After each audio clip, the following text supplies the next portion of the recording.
Pascal. You are now rocking with that dude Pascal. We be going wild, Haitian in the building, so original. Got the haters catching feelings. Get your hands up to the ceiling and keep them held high, cause St. Louis isn't ready. Forget about it, goodbye. Hold on, we just saying hi. Five somebody, rise up. Weekdays, catch us live, somebody. Let's go.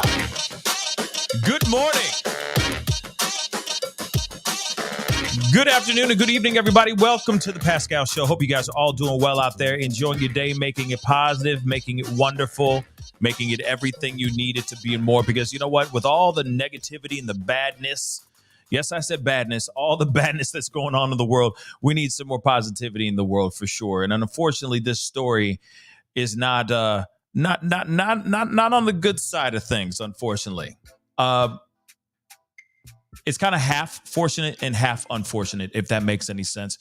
We have quite the story to give you guys. We actually have two stories to give you guys today, which we are going to be getting into very, very quickly. And of course, we don't have a whole lot of time, so I have to jump into this. We can't just lollygag and do the shooting the breeze type of situation. We have got to get into these stories. So please do me a favor, a little housekeeping really, really quick. Hit that like button down below. Crush it. Make it scream out your name. That would really mean a lot to me. Send it past 300 likes as you guys start to file in. This is a story that's popping off like crazy. It echoes a little bit. It doesn't really echo Shanquella Robinson, but it gives me Shanquella Robinson vibes. Does that make sense? It does a little bit for me. And I'll explain here in just a minute, okay? So hit that like button down below. Do not forget to hit that subscribe button if you haven't done that yet. I work very hard, so please support in any way you can, okay? And we do have a very special guest coming onto the show in just a second, but please be sure to hit that subscribe button. And let's get into this conversation. We don't have a whole lot of time, guys. My guest is a wonderful human being, and she gives us the time that she has, and it's a beautiful thing to be blessed with the expertise of this woman, who I will be bringing on in just a minute. But really quick, there have been 4 Americans that were basically taken. You know, I got to use these code words, okay? Were taken in Mexico by the cartel. This is the wildest thing I've seen in a pretty long time, just to be completely honest. And of course, I wanted to show you a little bit of the footage before we jump into getting our guests' personal opinions and their expert commentary on what's going on here. But real quick, I just wanted to show you guys the actual video of these 4 people getting taken right here. Now, what's wild is they were on their way they were in Mexico for elective surgery. One of them was going in getting a tummy tuck in Mexico. Now, we know that is not a far-fetched thing for someone to come into Mexico or go south of the border or go out of the country to go get veneers, a BBL, you name it. A lot of people go out of the country to do certain things like that for sure. But as you can see in this footage, let me roll that back one more time. There were 4 people where their lives were, of course, they were snatched up by the cartel. Okay, their names are Latavia, McGee, Eric James Williams. Those were the 2 that were the surviving ones, and then 2 that have recently lost their lives. Their names were Zindell Brown and Shaeed Woodard. All 4 of them were on the same trip together, going there because Latavia was going down there for a tummy tuck, and then all of a sudden, all hell breaks loose. The cartel opens fire on them. They get caught in the crossfires, and all of a sudden they are, against their will, taken. Now, what's wild to me about this story is the amount of work that that you have to do when it comes to being an American, trying to get, say, your loved ones back from another country. And of course, I wanted to talk about this a little bit more with our friend, and of course, she's been on the show a million times. She's also, you can see her on News Nation quite a bit. Please welcome our good friend, Jennifer Coffindaffer is back in the house, everybody. Hello. Hi, Pascal, and hi to all of your audience. I always enjoy being here. Again, I want to say thank you so much for being here, because there's so much to kind of break down here, try to understand. I mean, obviously I just did a very broad stroke explanation of what's going on with this kidnapping or this taking situation. And of course, you know a little bit more, or a little bit about this whole situation here. What are your thoughts on it? Like, with the developing information that we have so far. Well, right now, these border towns, particularly, of course, Matamoros, as we're seeing here, have become very dangerous for American citizens and others entering because they risk being kidnapped and risk violence that is going on there, specifically because that area is controlled by the Gulf Cartel. And the Gulf Cartel, unfortunately, right now, does not have a chief, does not have a person at the helm. And because of that, it is causing members of the Gulf Cartel to vie for that position. And so there is much more fighting, much more unrest, instability than usual. And you combine that with the Zetas, who also combat with the Gulf Cartel. It's making for a very dangerous place. To me, what's it's sounding like to me is giving off the Wild Wild West kind of vibe. Just complete anarchy, and whatever goes. Now, I know just a few months ago, I remember seeing this on social media, something about the cartel basically taking over certain areas of the major cities in Mexico, and that it just has turned into a complete and utter war zone. But we still have people going in coming in from America for these elective surgeries, to go on vacation, whatnot. What are your thoughts on that? Because I know that there's a lot of people that are sitting here saying, some news outlets are saying, just don't go to Mexico, right? What are your thoughts on that? Really quick on that piece. I think it's really important, Pascal, that people pay attention to the Department of State, to their advisories. They have 6 states there within Mexico that they've said do not travel. Their highest warning, number 4. This is what they will tell you if you say, I want to go to Iraq or Iran or North Korea. It's serious. And the reason is it's based on the level of possibility that you would be harmed or kidnapped there.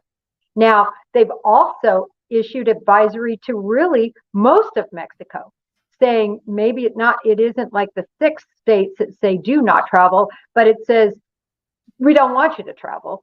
And then there are a few areas that say travel with caution, like the Yucatan.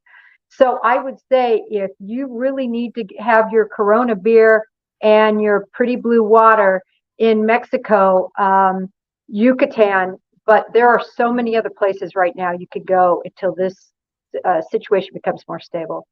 You aren't wrong with that. I mean, there are plenty other places you could go.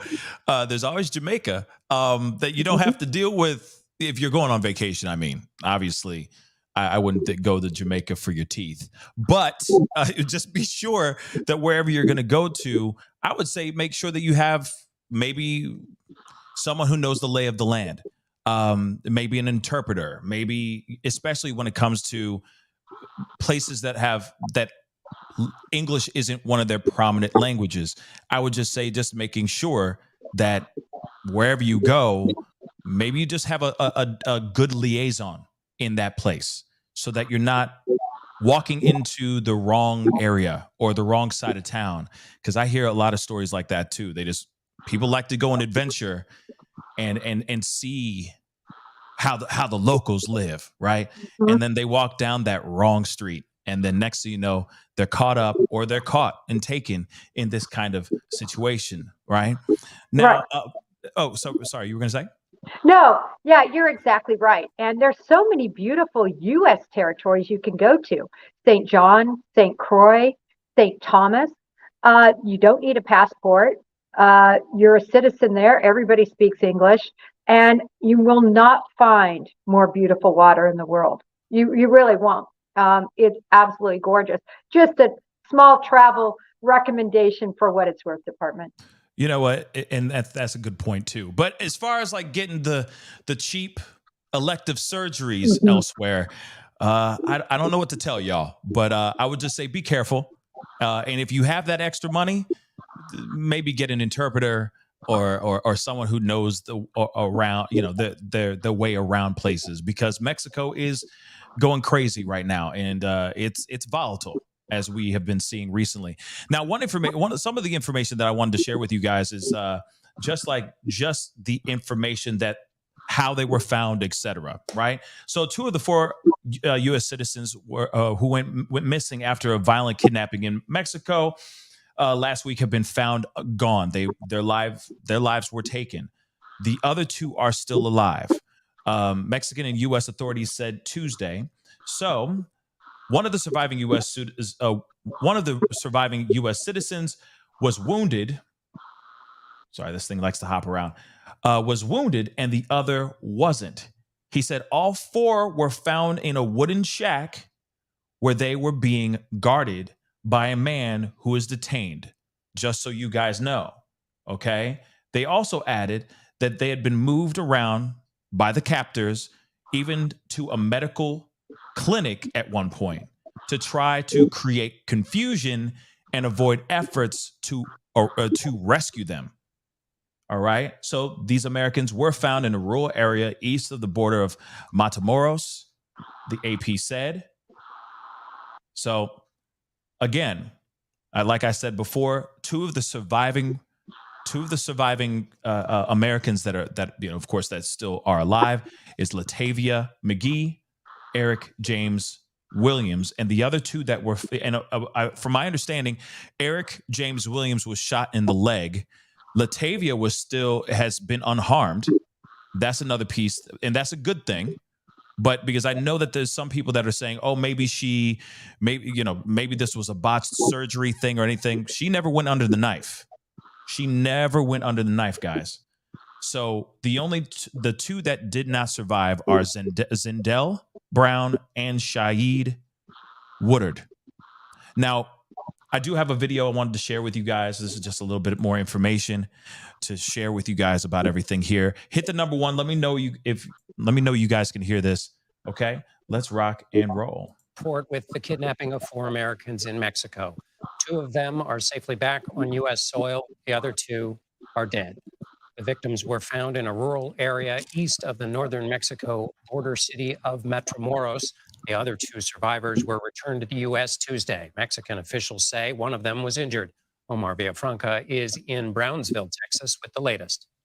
2 Americans who survived being caught in a shootout and kidnapped by cartel gunmen were taken to a hospital in Brownsville, Texas today. Mexican authorities found Latavia McGee and Eric Williams at a stash house outside the city of Matamoros after gunmen moved them to multiple locations to avoid capture. It was the end of a road trip for cosmetic surgery. McGee, Williams, along with their close friends Shaeed Woodard and Zindell Brown, traveled last week from South Carolina to Matamoros so McGee could have cosmetic surgery. This video shows the moment when they were kidnapped at gunpoint after being caught in a shootout between rival cartel gangs. Here you see McGee being forced into the back of a pickup truck by armed men, with others who appear hurt, also dragged and loaded onto the truck bed. Woodard and Brown were killed. Real quick, let me just ask this really quick, because I know that there's a lot of people that might be wondering, you know, just going in between this really quick, but I'm just curious, because I know there's a lot of people that may have this question. Why? Why was the cartel going after these 4? Was it mistaken identity? Was this thinking that they could maybe move them to other places, if you get what I'm saying? I like to call it rush hour, right? Could it be that as well? I mean, what was the real reason behind taking these 4 people? Let me answer this in two parts. The first part is going to be specifically related to these four, and that there is information that they were mistaken for Haitian smugglers. That is some information that is out there. I don't know how accurate that is, and let me tell you why. It's source information, and secondarily, to me, the only people who really know that are the cartel members. So we would have to believe that the cartel members have a source, or that a source is in the cartel and is providing this information to officials. Now that could be, but I caveat that with, okay, that could have been the first reason, but they had them for 5 days. They knew they were American. They had North Carolina license tags on. At what point did they not say, oh, geez, I don't have Haitian smugglers. I've got Americans here. And so I'm not really buying that. I think that could be political reasons for saying that, because of course nobody wants anyone to think that Americans are targeted when they go to Mexico. But let me give you a stat. This is where I'm going to give you part two. Over 600 people in 2021 were taken hostage. That's right. And this isn't something new. The year before that, 800. In fact, the FBI has the hostage recovery fusion cell that they started in 2015 just to address all the Americans being taken hostage. Now you might say, why are they doing this? Well, they're doing it to supplement the money that they make selling drugs. This is just another criminal aspect. Sometimes they'll take as little as $500 in ransom. So this is definitely a situation. It's existed in 1990 when I was an active agent, and all my 25 years, and it still exists. So it's nothing that's new per se. It's just that it's even more volatile than ever because of a leadership issue right now. Wow. I mean, because if you really think about it, I'm Haitian. Okay. Just so you know, I'm Haitian American. So, yeah, they're not Haitian. I'll just let you guys know that they were not Haitian. And the fact that they would say that is, it's surprising. It's definitely surprising. But this does make me think of, speaking of Haiti, how crazy and how out of control Haiti has been for a long time. I mean, it's gotten worse now. But because leadership is not there, or leadership is faulty and whatnot, it's turned into the wild, wild west over there as well. So it's just interesting to see that the cartel basically is running these streets, is running everything right now, and just desperate to take basically anybody now. Now I know that there was a exchange of fire, an exchange of what's the word? I forgot the word. Basically, Gunshots. A total exchange of gunfire. There we go. Gunfire took place. And we know that there's a Mexican female national that was murdered as part of that was just an innocent bystander. And also that is why we lost these 2 U.S. citizens. Could they have been saved and helped if they would have gotten proper medical care? We don't know, but we do know that it was part of this exchange of gunfire. And Pascal, I'll let your viewers know, no one helped out. Like, you'll see cars, there's people, they can't wait to get out of there. This isn't a situation of streets that have any sort of citizenry that is willing to help. And I can tell you, yes, they've arrested one person that was standing guard. There is no way that individual is giving up who he got the orders from. And then, because this didn't just happen without orders. There's a hierarchy, there were orders, and they carried them out. And we're never going to know, I don't think, because they know if they talk, guess what? Their whole family is getting dismembered, possibly. In other words, there's huge tolls to take. So it's not like the U.S. where you get pulled in by the FBI, they question you. You don't have to worry about, retribution in this way. This is just out of control if you get caught by a cartel member right now. Yeah, you said it perfectly, but I just want to echo, it shows you how much power the cartel has out there, period. The fact that No one walked in and tried to stop them. No one jumped up and tried to come to their aid or anything of that sort. I don't think it has anything to do more than just the fact of it being just pure fear of the cartel. That is how much power the cartel has out here in these streets. And that's why you didn't see anybody run up and try to stop them or do anything. They run everything. The people are just living in their world, unfortunately. Let me play a little bit more of this because I know there's a little bit more information here. Okay, let's rock and roll. Traveling abroad for medicine and medical procedures is common.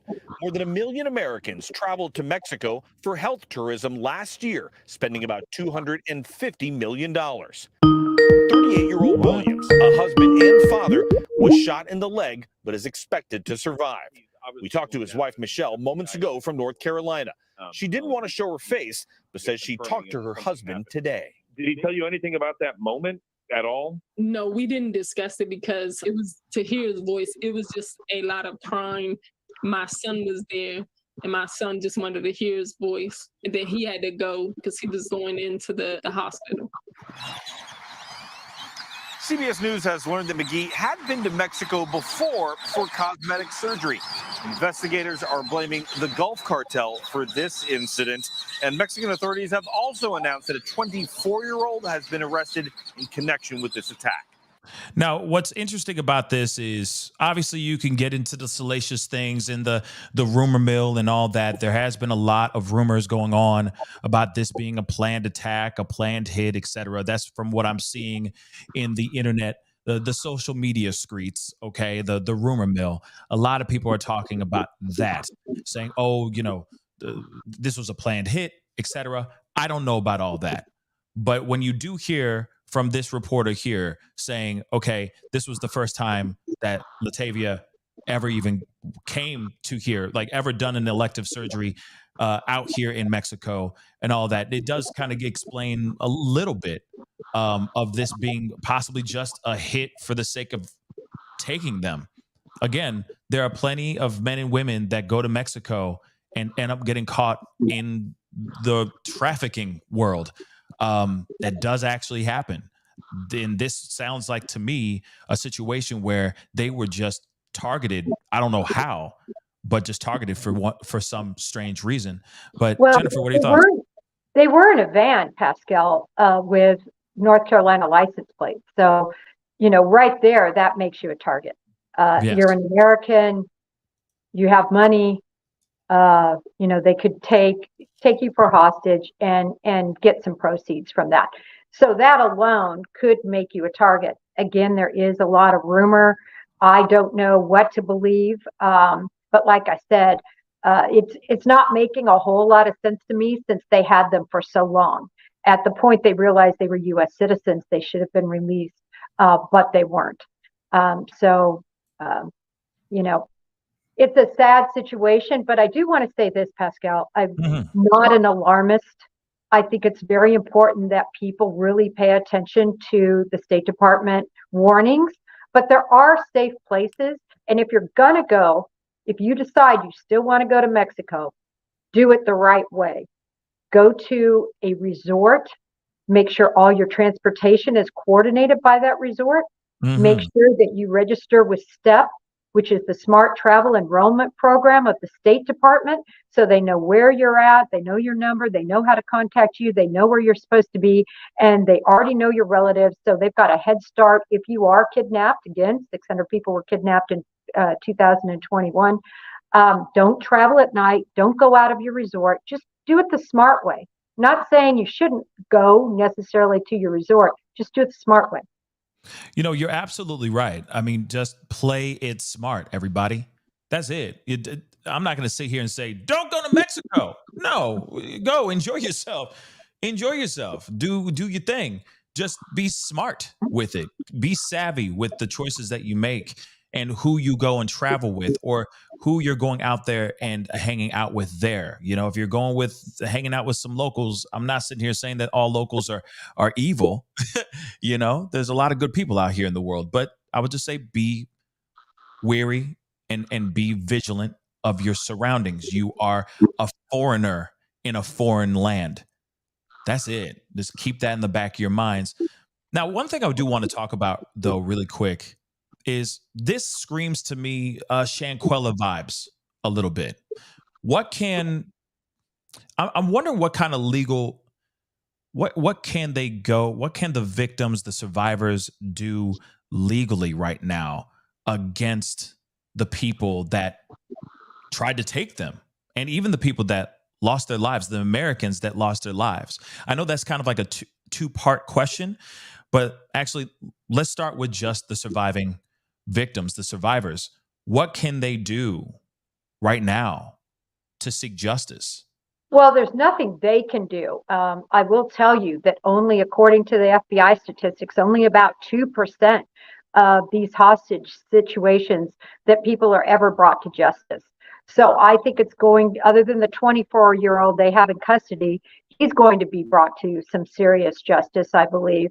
And I believe the legal attaché, who's the FBI, that's the fancy name for an FBI agent in a foreign country, and the assistant, we call him ALATs, legal attaches in Mexico, are going to be working closely with their Mexican partners.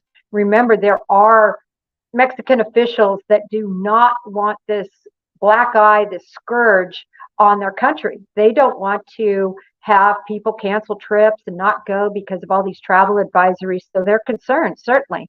And they're going to want to bring people to justice. They're going to want to make it very public.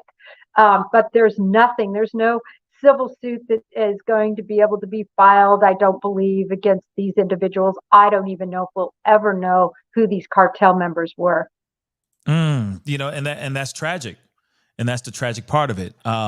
Because of these borders, in a way, because of these borders, there's protection on that. So is that the same answer for the victims that lost their lives as well, to the families, et cetera? Would that be the same answer as well? Yes, unless they took out some sort of insurance policy on themselves when they decided to go across the border, which is very rare. Some people do it. People who go deep sea diving, or people who are going to go parachuting, or things like this. Sometimes they'll take insurance policies out on themselves so that if something happens, or if they had a life insurance policy. But other than that, no. I did want to say, Pascal, that I do know this was the second trip of one of the gals. I had heard, the lady who was going to have elective surgery. My understanding is from a family member, she had gone there previously for elective surgery. And again, this is from family, that perhaps she was lost. In other words, going to the clinic and you get confused. Again, in many of these countries, I've been to Mexico many times, it's not like there's street signs there necessarily, or your nav's necessarily going to work. And so I think she got into a part of town that was entirely controlled by these cartels, and they made themselves in a very horrible place at a horrible time. Yeah, and I may have misunderstood what that reporter may have said. It sounded like he said that was her first time going down there, and it may have been her second time. Mm-hmm. I may have misinterpreted that, so I appreciate the correction. No, yeah. Oh yeah, no, of course. Now the thing is when it comes to, outside of that, I guess when it comes to all this, there's so much going on as far as like just making sure that we stay safe, make sure we don't go down the wrong road, make the wrong turns, etc. But when you are in this kind of situation, we got to talk about that too. What is the best way? Because in a way, these four, I don't know why. My phone lines are not open, guys, so do not call. Do not call in. I don't know why these phone calls are going in right now. Do not call me. Okay? Thank you. But as I was saying, sorry, now I lost my train of thought. I hate when that happens. No, I've got your train of thought. And for your listeners, it's just not a good time to go across the border, especially crossing at Brownsville, crossing at El Paso, crossing outside of San Diego, into Ciudad Juarez or into what's the one right across from San Diego? Starts with a T. Um, I forgot the name. But basically, don't go to a border town right now. It's not safe. It's in red. It's a no-fly zone. Tijuana? Don't get yourself in this situation. Tijuana, thank you. I totally lost my train of thought on that city. But just don't go. So when Right. you ask, what can you do? Do not go. If you're going to go to Mexico, fly in, have arranged transportation with the guy with the sign. Don't go to a taxi, hail a cab, or all those people trying to get you to go in their cars. That's an absolute no. Have it prearranged by your resort, and that's how you need to travel. And certainly take out travel insurance.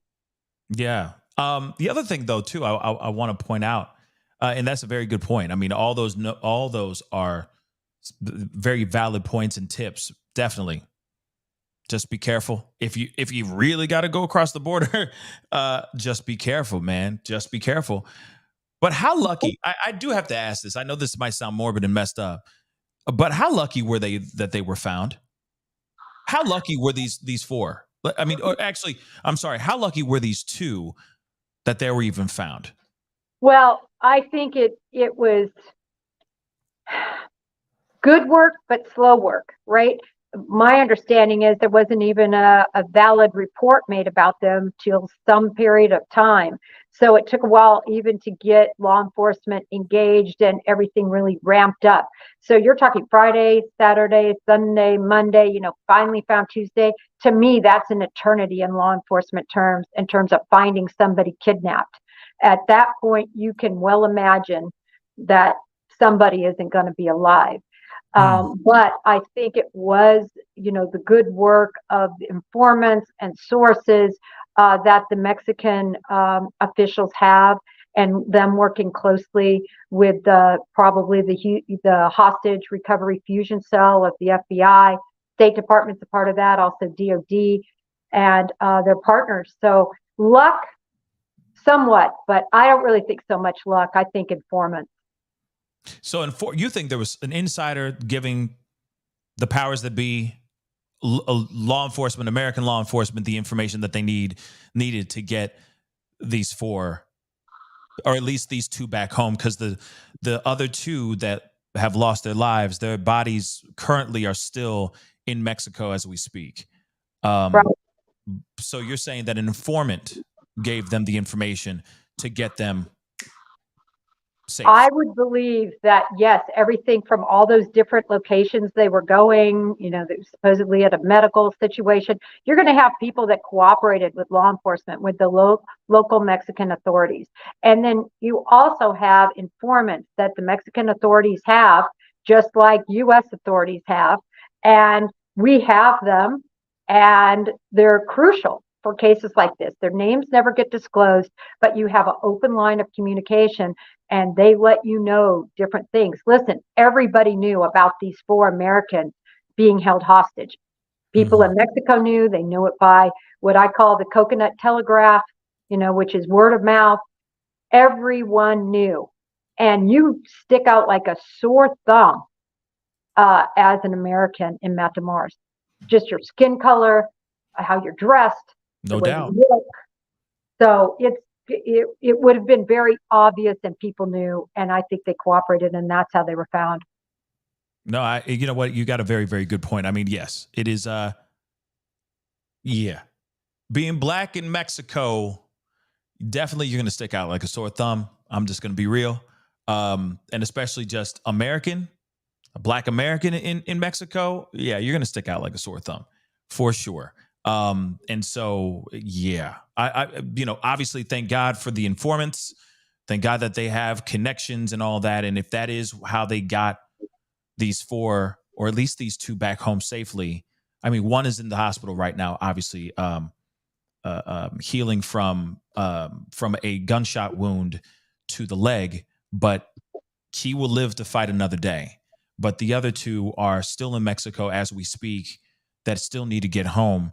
So can we talk about that? What kind of procedure needs to happen? Will their bodies be transported back to America easily, or is there a lot of red tape that the families have to go through to get their bodies back home? Well, there's investigation, right, that's being done there. Right. And they're going to have an ME, a full evaluation of their wounds, of what caused their death. Did they bleed out? Were their wounds immediately on impact? Did that cause them their lives? What caused them to die? We don't really know. We know there were gunshot wounds, but what really led to their death? So there's going to be an autopsy performed on both of them by Mexican officials, and it's going to be part of their investigation. So until that's concluded, they're not going to be released back to the U.S., but I would expect it to be fairly quickly. Oh, so very quickly. Well, as far as the investigation goes, right? Don't they have to do autopsies, toxicology, so on and so forth, forensic stuff, all the witchcraft, doohickey stuff, right? Don't they have to do all that stuff before they send the bodies back to America? So, and we hear stories about those types of procedures taking weeks, if not months, to successfully go through. So, well, remember, we're in Mexico now. So it's not like the U.S. where people are holding back the reports. I mean, I'll tell you, you get to see those tox reports and the medical reports and the autopsy pretty post-haste as law enforcement, just because you don't get to see them that quickly out in the public view. And in Mexico, just like you're going to get a quick procedure done, things go much quicker there, I believe. And I would believe in this situation, because it's so high profile, it's at the top of the priority list, I would believe. And they're going to want to get those U.S. citizens returned back and get the big, microscope that's on Mexico right now off of them. They're going to want people to be charged. Again, I don't know if they're going to get people. And if they get people, I don't know if they're going to be the right people. But yeah, no, I was going to say that it is kind of messed up because it is Mexico. So getting full, clean, transparent justice might be extremely hard, or it might be foggy because of we're going across the border. They do things differently there. The cartel runs things over there. So who knows how corrupt law enforcement is and the powers that be are beyond the borders. So there's a lot of questions to throw in there, and of course this is why I say this screams at me Shanquella Robinson vibes, because of the amount of lack of transparency in her case. The fact that they said, oh, it was alcohol poisoning, only to find out that through her autopsy report, it showed something completely different, that there was harm to her body that could have been the reason why her life was taken. So I look at something like this, and when I see Shaeed and I'm forgetting the other guy's name, unfortunately. Oh man. And Zindell, when you have Shaeed and Zindell over there, obviously it looks like in the video when they're first nabbed, two of the men men are already on the ground. So they must have been already suffering from some sort of gunshot wound. So of course, it's not like they're going to say, oh, he tripped and fell. There's going to be a lot of obvious stuff, but I'm just interested to see what kind of information, what else, if they died right then and there when the cartel pulled up on their car, or if more things happened to them after, God forbid, if there was some sort of torture or anything of that sort, right? That level of transparency, of course, is something I think we all would like to see and hear from the Mexican authorities, especially when it comes to this situation. One last thing. Oh, go ahead. Sorry. Quick, Pascal. And please. You make a good point, because even if you feel safe for whatever reason as a U.S. citizen going over there, I'm fine. I've been here a dozen times. Nobody's ever attacked me. And you can get caught in crossfire. Even if you're not the target, these are warring factions, and it's dangerous there. Yeah. And so again, I'm not trying to be an alarmist, I'm just trying to say, heed the State Department's advice and stay away from those areas in red. There, she said it. Now, somebody else said something too before we jump into. There's one last piece I want to get your opinion on about this particular story, and then we're going to venture into Ellen Greenberg here. But somebody just said, Gabrielle just said, why were 3 men traveling with a woman for a cosmetic procedure? You know what? I honestly do not know. Personally, there's a lot of questions in my mind. Why would they? Why? But then again, maybe some of those guys were like, hey, I've never been to Mexico. I'm down to go. Let's go and, let's go kick it. Let's go have some fun and check it out and blah, blah, blah. There also could be other things. Another rumor that's rolling around here. Again, this is just rumor, but they say that there was something else going on, that they were down there for another reason, something drug related, but there's no confirmation of that. So that's just rumor. But what are your thoughts on that, Jennifer? Well, I know that there was some reporting very early on that there were actually documents. And that's why they know that at least this cosmetic procedure was in play. That was some original reporting. And so it's always going to be sketchy when you're hearing reporting from another country that is in large part source related. But I believe the official report, meaning from the U.S. side, is saying, listen, there were documents in that vehicle. So, and I always hasten without any facts to start pointing nefarious fingers at people, that, they were there for some, illegal purpose. We don't have any information to say that. In fact, it was that they all were going down there. Who wouldn't? First of all, if you're having that kind of a procedure, you need at least one other person. My understanding, and I have several friends who have done it, it's painful. You can barely move. I mean, you're cutting your musculature and your abdomen. I think it's very painful. Go ahead. I'm sorry. The procedures. So you would want a buddy there or two. And you're going to Mexico. A lot of people think of that as a touristy town, like you point out. So it doesn't really bother me that these 4 people went down there for this. It doesn't make me think anything nefarious. Something could come out, but we don't have any proof of that. True. There is no proof of it at all. And of course, these social media streets like to run wild with their thoughts, right? You give them an inch, they take 17 miles. So when it comes to that, I kind of want to wait and see if there's any deeper investigation behind it. If there's any truths behind that, then obviously law enforcement, the news media will most definitely be putting that out and letting everybody know that piece of information for sure. I mean, yeah, that's that. Speculation land goes wild in these internet and social media streets for sure. It's really sad too. I hate that they've gone through what they've gone through. They've been in a shack for 5 days, held captive. I shouldn't say for 5 days. They were found in the shack, but they've been in the control of cartel members, gun-wielding cartel members at gunpoint. We don't know about food. We don't know about water. We don't know their conditions throughout the whole time. But this is traumatic. Think about that. Really dial it down and think about what that would be like. The fear you would have. I'm never going home, never going to see my kids. I'm probably going to die in this shack somewhere in Mexico. It's horrible. And I just hate to see accusations wielded when right now, let's just get these Americans back. Let's get them healthy, make sure they're okay. And then, the investigation can go where it can go, but it shouldn't go that way in social media. That's my opinion. Absolutely. I agree. I mean, you've been on this show many a times talking about all these other true crime stories, all these other stories that are going on, that are running around, and they have gone way off the deep end. And have just gotten insane. But before we go into that piece, I do have this one piece that I wanted to ask your opinion on. And this is this article and this is the article that's been being brought up.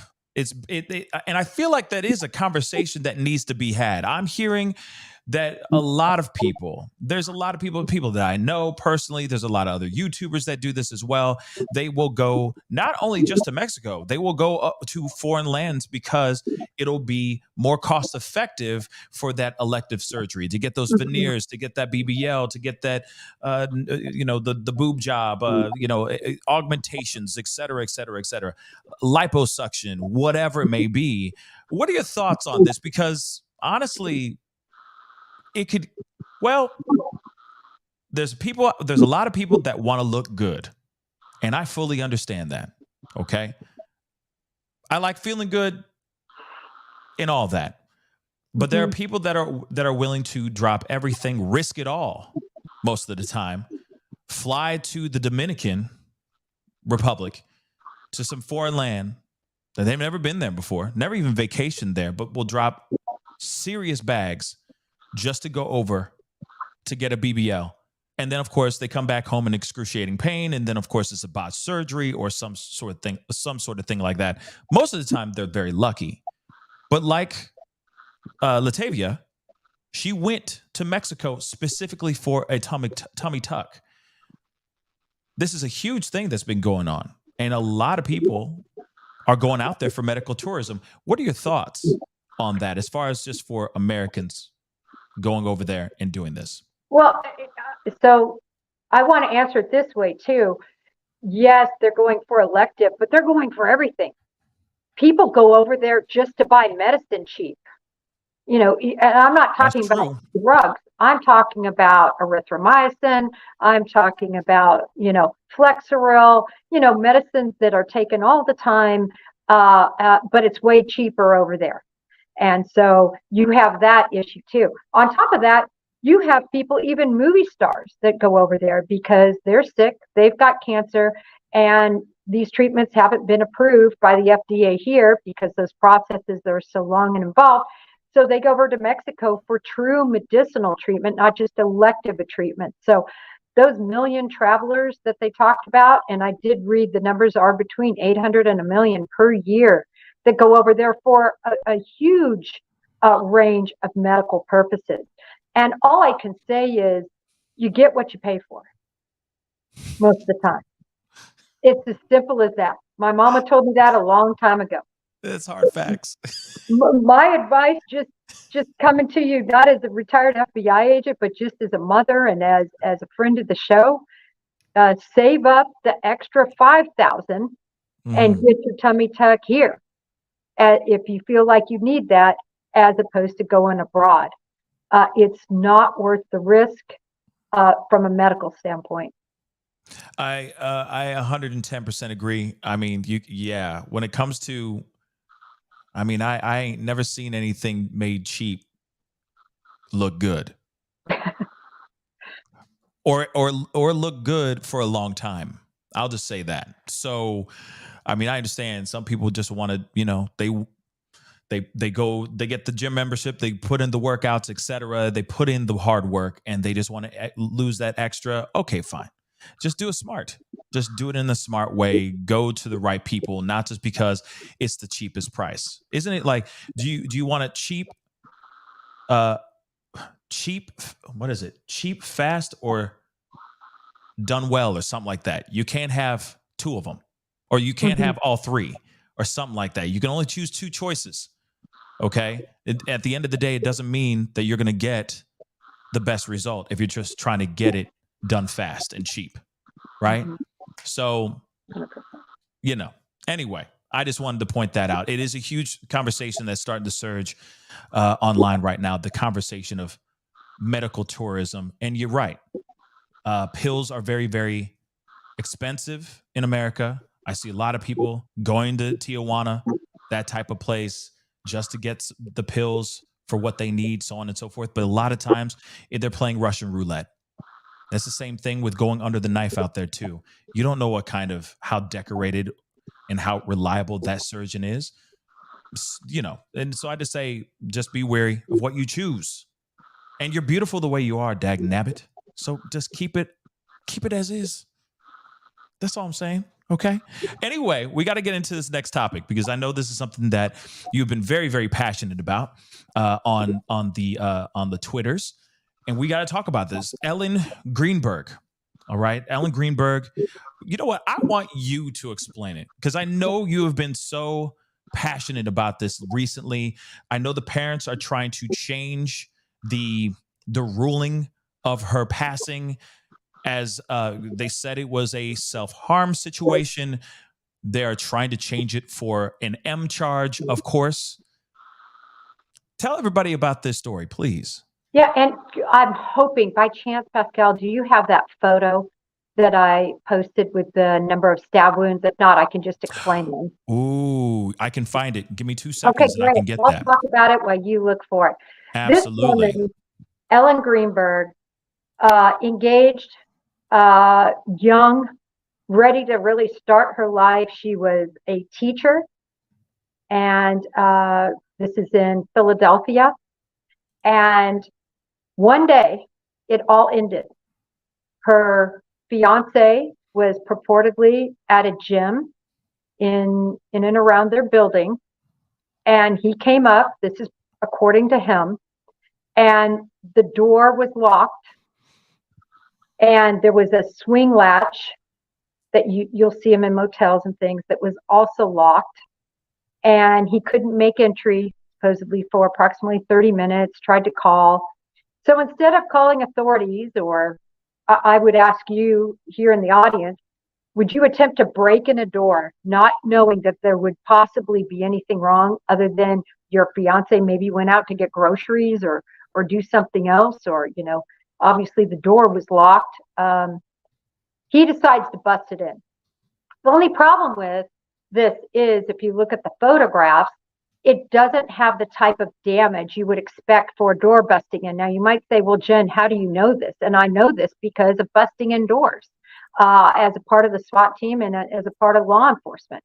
And when you have all those locks done and a swing lock, it causes major damage to the wall frame. And it's not an easy task. It takes some special equipment normally. And so his story didn't make some sense from that standpoint, but that's the best part of his story. Let me tell you the worst part. He gets in there.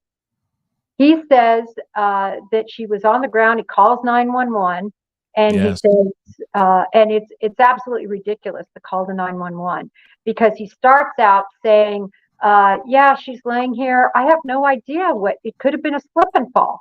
Words to this. Starts out saying, then later he goes on, he says, oh my gosh, I see a knife.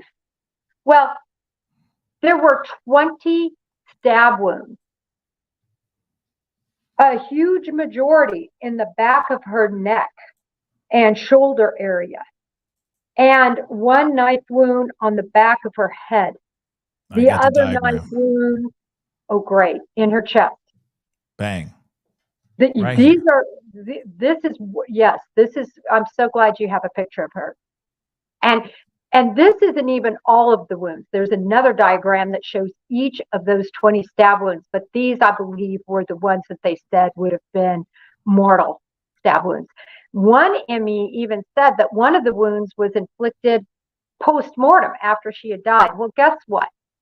Initially, the coroner rules that it's a homicide. Makes all the sense in the world. But after the fiance is taken in for questioning, and apparently when officials showed up, his uncle was there. Now, his uncle was a former United States attorney, assistant United States attorney, I should say, federal guy, and a judge. And my understanding is he's still a judge. And he went in there because police completely released the scene. They didn't protect it. They didn't get a search warrant until 2 days later. And they let him go in and pull out electronic devices. They let him pull out her phone. And nothing was done crime scene wise, except for, this is a goodie, they actually had it professionally cleaned. by crime scene cleaners. The management did when law enforcement told them Really? that they had released the scene. This is just within the next day after the murder. That's crazy. Cleaned, wiped down professionally. Wow. This is a meeting between law enforcement and the prosecutor with the ME, and he changes his decision and says she committed suicide, and that's where it stands today. And for your audience, that's why I'm upset. That's why I hope that this case receives justice and this case is reopened, relooked at, and that this designation of suicide is changed. This is no suicide. 20 stab wounds? All right, I'm off my soapbox. Oh, no, you're good. I wanted to show you the people this diagram. This is going to be a little graphic, so I'm just letting you guys know. But it is just a diagram of where the wounds were on her body. Now, look at that for 2 seconds. Let me just be real. How does that even happen to someone who's trying to do something to themselves? How is that even possible, guys? Now, the information about the cleaning up the space after the crime scene, how many days afterwards? Like the very next day. So the management called and said, listen, we got a hot mess in here. They called the police and asked, what's the situation? When is it going to be released? And they said, oh, it's released. And then they provided, my understanding is from the management, they provided a cleanup service for crime scene cleanup. The management, which I can't fault them, the police had said it's released. They allowed the uncle in who removed these devices. Now, remember, this is an assistant United States attorney and judge. He knows better. This was a crime. And they cleaned up the scene. The next day, finally, law enforcement got a search warrant and went in there, but a lot had happened. That's insane. Let's keep it real, guys. That's absolutely insane. Okay, I'm going to show this diagram one more time. Again, it is graphic. Just giving you guys a fair warning, but it's a drawing of where the wounds are on her body, and they still ruled this out as a S. They still ruled this out as self-inflicted. How can anyone self-inflict this successfully unless you are a gymnast or a member of Cirque du Soleil? It's impossible. It's impossible to do this. Okay. And personally, Pascal, I've seen the autopsy report. This is a trial exhibit. This is what happened. I've seen the medical reports. I've seen a huge array of documents pertaining to this case. And it's just a travesty of justice. And we don't know what political nuances are happening, but this just isn't right. No, it's not right. And what's sad is that you have families who are out here fighting. This was a report as of just a couple weeks ago. Just about a week or so ago. And they brought you on actually to talk about this just about last week. But the fact that the parents are out here fighting for them to change this into homicide, for them to actually investigate this, is absolutely beyond me. I don't understand how this is being a story, and it's just case closed. It's just done. Whatever it is, whatever happened, and they're just moving on. If you listen to that 911 call, which we will probably do a listen party to it with it later on this week for sure. The 911 call is ridiculous. He's calling. He sounds calm, in my personal opinion. It sounds like he's forcing the acting. Forcing the emotion, and then they're sitting there talking to him, trying to coach him through CPR, and then out of nowhere he goes, "Oh no! Oh wow! There's a knife sticking out her chest. There's a knife sticking out of her chest," and it's like, wait, what? So suddenly the knife materialized right before your eyes. Like a second ago it wasn't there, but now you're acting like now it just appeared. What the hell's going on? So clearly the 911 call is screaming foul play. But it's very interesting. That's one piece I didn't know. The connections that the fiance actually had within the system. That's one piece I did not know. And I'm so happy you came on to tell me that. I didn't And know he had connections. It Go ahead. actually goes far beyond that. But still looking into it, still investigating it. The family has an investigator that's done a lot of work on this. I just really hope that somehow that ruling changes and that so it went from the DA, then it went up to the Attorney General's office, who said they had a conflict. Yeah, there's a conflict because there's a lot of imaginations going on between the Assistant United States Attorney / judge and connections there. Apparently, we'll see. Not jumping to conclusions. I'm just saying, putting it out there in terms of where their kids went to school, and there's all sorts of connections, nuances. So they said, for some reason, no, we're kicking it back downstairs. We've got a conflict. And they kicked it back to the AG, and the AG has been looking it over. But the main thing that needs to happen post haste is the ME's office needs to come out and say this is not a suicide, because you could ask your lawn care person and he could tell you this is not a suicide. So then, okay, what can we as regular civilians, right? Us minions out here, what can we do to help seek justice or help push the needle more towards justice for Ellen? I'm so glad you asked that. And I want to put not only Ellen up on this pedestal, because I'm also on the Shanquella pedestal. And what I'm doing with both is I'm using my social media on a consistent basis. When people reach out and say, I'd like to have you on the show, I say, can we please... Was that you talking about me? Oh, you were talking, okay. Well, yeah. Not just you, but can we please have Ellen? Can we please talk about Shanquella? And every person in your audience is either on Facebook, they're on Twitter, they do TikTok, they've got Instagram accounts.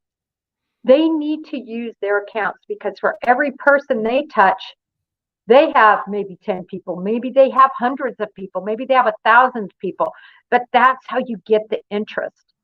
And so we need to keep the interest going on Shanquella and on Ellen. We can't just say because 3 o'clock comes and it's time to sign off that we just sign off with our effort. And unless there's noise being made in mainstream and social media, unfortunately, it's going to be difficult to move these cases. Yeah. It's interesting because this one's been years. Sorry, say again. Years. Yes. Many years for Ellen Greenberg, and the fact that a lot of it has been leaning on the door latch. And let me tell you guys, there's a way to latch a door, to use that door latch by locking yourself from the outside and using a hanger. I've seen the trick. I've seen it. People can do it. People can really do that. There's a way to do this to successfully look like you never walked in that place in the first place. That you went to the gym downstairs in the apartment complex for a workout and then came back and it was locked from the inside. There's ways to fake something to make it look like an intruder and so on and so forth. We have seen countless monsters put out that type of thing. And some of them have successfully been able to fool everyone, like this fiance, for example. But he's got power. He's got connections that can, by a stroke of a pen, make it be ruled as such, cover his tracks, etc. There's ways of doing that. But I do agree 110%. The only way we can get justice for people like Ellen, people like Shanquella, shoot, people like Breonna Taylor, is if we are talking about it more, putting it out there, and some of these we have to unearth. We have to unearth these conversations because that's the only way we're going to really get the word out there and get people up on their feet, championing for these people who have lost their lives. So I'm 110% with you on that, Lost Jennifer. their lives and lost their voice. Yes. We're the only voice now. People who care, people who are trying to have justice served on behalf of these victims. We're their Yes. voice. So I hope all your audience members features these people on their social media and writes a letter to their congressman, especially if you're in Pennsylvania, to the governor's office, to the mayor there, and same with Shanquella. Although I do believe, remember when I was on in December and you said, well, there's been arrests and everything. I said, oh no, that was all just false reporting, sadly.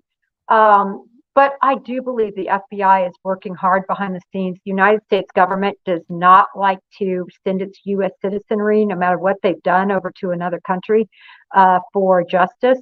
And I would believe the FBI know that they have a case open, and they're working and trying to get the people who did this to Shanquella charged here, so that she can have some justice. I think it's going to take a while, though.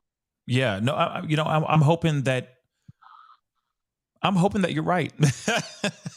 It's been a while. It's been a minute. But then again, I'd rather them do it the best way they can, so that when they finalize everything or gets people back to Mexico, it is justice well served, and every T is crossed, every lowercase J is dotted, and there's no slip ups. That's what I'm hoping on. The reason why it's taking so long to get justice for someone like Shanquella. But as far as Ellen goes, obviously this is something that's been a long time coming, and it's taking a while. And this is on American soil, by the way, guys. So I'm hoping that we can get some justice for her as well. One question that somebody just asked really quick before we wrap up here, they were asking, what floor was Ellen's apartment? This is from Sandwich. How many floors was Ellen's apartment? So what floor was it on? That's one thing I was trying to find out. I don't know the floor per se, but I do know initially the boyfriend, his name's Sam. Initially, Sam said he was accompanied by someone. And that turns out to be false by new evidence that has come forth, where the doorman said, listen, I wasn't there, when he came upon this door, apparently. So there's a lot of information that has really changed and been manipulated, I believe. And the biggest one, of course, is this autopsy ruling. Yeah, the autopsy thing is, to me, absolutely insane. Like I said, I'm still trying to wrap my mind around that because I saw that on your Twitter, and I was like, what? How does this even happen? How does this even happen where they're letting this slide? We've seen wrongdoing, before, but I've never seen it like this before, where it's blatant. That someone did something to her. There's no way what she did, happened to her, she did herself. Ain't no way. So hopefully we talk about it, we tweet it, we TikTok it, Snapchat it, IG it, whatever you use, YouTube it. We bring awareness to her case, and hopefully we can bring her some, not swift justice, but just justice for this woman that lost her life in the way that she did. But Jennifer, I want to say thank you so much for coming on, because I know that there's, we just did two drastically different subjects, but I know that a lot of people were curious about what was going on in Mexico. And of course, I wanted to help bring awareness, team up with you and bring awareness for Ellen's case and all that. So again, I really appreciate you blessing us with your time. I know you're a very, very busy woman. And also, how's News Nation treating you? Everything good? Oh, I just signed a contract with them, so I'm very happy to report that I actually have an official title. Somebody joked around and said, yeah, but it's like you've been living with them for a year and a half and now you got married. Right? So I thought that was really funny. Yeah. But I was on NBC last night. News Nation has been great, allowing me to do documentary work, work for the major affiliate or stations as well. They are amazing. They really are like a family. They're trying to bring forward unbiased news. I think they do an exceptional job of that, of presenting both sides. And just everybody I've worked with has been amazing. And of course, my brother Brian Enton was where it all started. So they've been great. Yeah, and shout out to Brian Enton, okay, and all the people over at News Nation. They're really, really great, and you're a great addition to the whole team, whole family over there. So congratulations on the upgrade. I know they should have put a ring on that a long time ago, but it's nice to finally see that they took the plunge, So see what I did there? I'm here for the jokes. But anyway, I like it. Thank you. Jennifer, I appreciate you again for being on here. I really do appreciate it. Thank you so very much. And of course, you always have a place here on the show. So love to see you again soon. All right. Thank you, Pascal. All the best and blessings to everybody who tuned in today and you're following as this goes on YouTube. Thanks for tuning in. Thank you. Talk to you soon. Bye-bye. Bye. Well, guys, that is the show. Okay. I really appreciate Jennifer Coffindaffer for being on. She's really fantastic, right? Really fantastic. And hopefully you guys got 2 stories for the price of 1 today. Got some information about what was going on in Mexico, and of course some awareness on what's going on with this Ellen Greenberg case. I may be doing a standalone live about that altogether to just bring awareness to it, have a conversation about it, all that stuff, because it is a conversation that needs to be had nonetheless. It's a woman that deserves some justice. And of course, the 4 that were taken in Mexico deserve just the same amount of justice as anyone else. So, of course, if there's any more developing information about that, we will be talking about that as well. Okay, I will keep you guys updated on that because it is a wild story and I'm still scratching my head over that as well. I'm still trying to figure it all out. Okay, but again, I appreciate you guys blessing us with your time as well, because without you guys, we would have been talking to a wall. So I appreciate you guys coming on and talking with me and Jennifer about these things that are going on in the world. We'll keep doing our thing. We'll keep telling you guys these stories, keep bringing awareness to things that are going on in the world for sure. And yeah, hopefully you'll be able to continue coming back and checking out this show. Oh, by the way, whenever this Tyree Nichols footage, body cam footage, the 20+ hours does come out, whenever it does come out, we will be talking about it. We will be taking a look at it and taking a gander with our own 2 eyes, okay? So for those of y'all who are just brand new to the show, just tuning in, just wanting to get that information about what's going on, do me a favor. I know I'm doing it backwards today, but do me a favor. Hit that subscribe button. That would really mean a lot, all right? For those of y'all who are brand new. And, of course, consider hitting that like button as well, all right? Send it past 500 likes before you leave because, hey, a like don't cost a thing, but it helps get the word out here about both the stories that we just covered.